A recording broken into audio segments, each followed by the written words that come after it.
All right. So earlier we talked about one of the 308's kids, so we may as well talk about one of the 30-06's kids.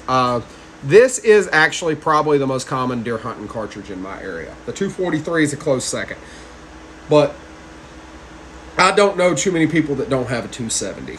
Okay, the 270 is quite the effective cartridge, and when you look at some of the ballistics, it is definitely in the ballpark of what the U.S. Army was looking for when they went to the 277 Sig Fury. Definitely close to what the, and I'm not 100% positive on the ballistics on that round, but you could definitely see the influence. One, it's a .277 bullet, and the 277 Sig Fury or 6.8 Common are the same thing. It's just two different names for the same cartridge.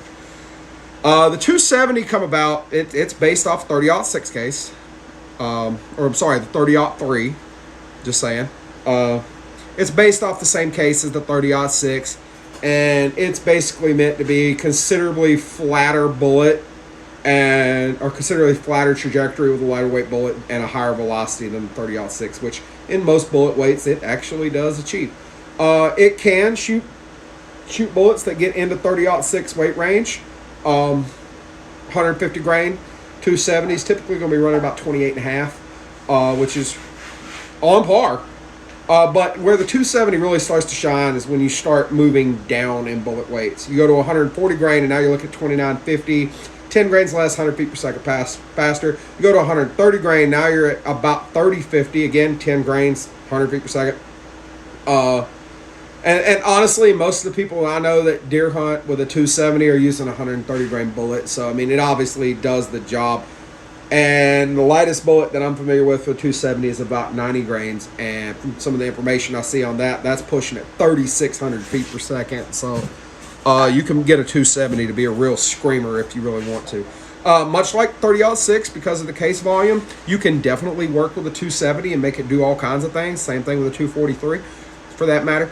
But if you're not hand loading, you can find factory loaded ammunition for a 270 for just about anything that won't eat you.